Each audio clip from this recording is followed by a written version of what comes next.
ಇವತ್ತು ನಾವು ಬಾರ್ತಿದ್ವಿ B A rank ನಮ್ಮ ಟೀಮೇಟ್ ಬೇರೆ ಕರೆದ ಎನಿಮಿ ಇದಾರ ಬಾರೋ ಮಗ ಅಂತ ಅಂದು ನಾನು ಲಾಂಚ್ ಪ್ಯಾಡ್ನ ಸರಿಯಾಗಿ ಸೆಟ್ ಮಾಡಿ ಹೋಗ್ತಾ ಇದ್ದೆ. ಅಷ್ಟರಲ್ಲೇ ನಮ್ಮ ಟೀಮೇಟ್ ಆ ಎನಿಮಿನ ನಾಕ್ ಮಾಡಿದ್ದ. ಇರಲಿ ಬಿಡು ಅಂತ ಫಿನಿಶ್ ಮಾಡಕ್ಕೆ ಹೋದೆ.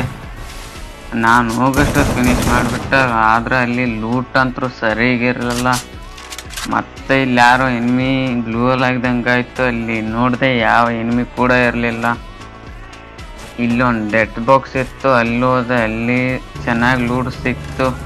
ಅಷ್ಟರಲ್ಲೇ ನಮ್ಮ ಟೀಮೇಟ್ ಲಾಂಚ್ ಪ್ಯಾಡ್ನ ಸೆಟ್ ಮಾಡ್ಕೊಂಡು ಹೋಗ್ತಾ ಇದ್ದ.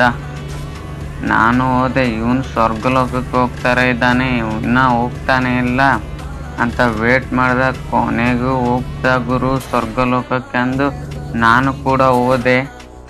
ನಮ್ಮ ಟೀಮೇಟಲ್ಲಿ ಅಷ್ಟೊತ್ತಿಗೆ ರಶ್ ಮಾಡಿದ್ದ, ಹೋಗಷ್ಟಿಗೆ ನಾಕ್ ಆದ. ನಾನು ಹೋಗ್ತಾ ಇದ್ದೆ, ಒಬ್ಬ ಎನಿಮಿ ಇದ್ದಾನ ಬಾರೋ ಮಗ ಅಂತ ಕರೆದ. ಹೋಗಿ ನೋಡ್ತೀನಿ ಗೈಸ್, ಶಾಕ್ ಆಯಿತು. ಒಬ್ಬನೇ ಎನಿಮಿ ಇದ್ದ, ನನಗೆ ಹೊಡೆದ್ಬಿಟ್ರು ಗೈಸ್. ಇವ್ರ ಜೊತೆ ಆಡಿದ್ರೆ ಮೈನಸ್ಸೇ ಆಗೋದು ಗೈಸ್ ಫಿಕ್ಸು. ನೀವಂತರೂ ಇವ್ರ ಜೊತೆ ಆಡೋಕ್ಕೆ ಹೋಗ್ಬೇಡಿ ಗೈಸ್. ಇಲ್ಲಿ ನೋಡಿದ್ರೆ ಇನ್ನೊಬ್ಬ ಟೀಮೇಟು ನಾಕ್ ಅದು, ಇರೋದು ಇವನೊಬ್ಬನೇ. ಇವನಂತರೂ ಸರಿಯಾಗಿ ಬ್ಯಾಟಿಂಗ್ ಮಾಡ್ತಾ ಇದ್ದ. ಅಷ್ಟರಲ್ಲಿಗೆ ಇವನಿಗೂ ಸರಿಯಾಗಿ ಡ್ಯಾಮೇಜ್ ಬಿಟ್ಟು ಗೈಸ್. ಮೆಡಿಕಿಟ್ ಹಾಕ್ಕೊಂತಾನೆ ಇವಾಗ. ಮೆಡಿಕಿಟ್ನ ಸ್ವಲ್ಪ ಸೈಡಲ್ಲಿ ಹಾಕೋದು ಬಿಟ್ಟು ಇಲ್ಲೇ ಹಾಕ್ಕೊಂತಾನೆ. ಇವಾಗ ಅವನ ಮೇಲೆ ಒಕ್ಕಡ್ತಾರೆ, ಇದನ್ನು ಸತ್ತೋಗ್ತಾನೆ.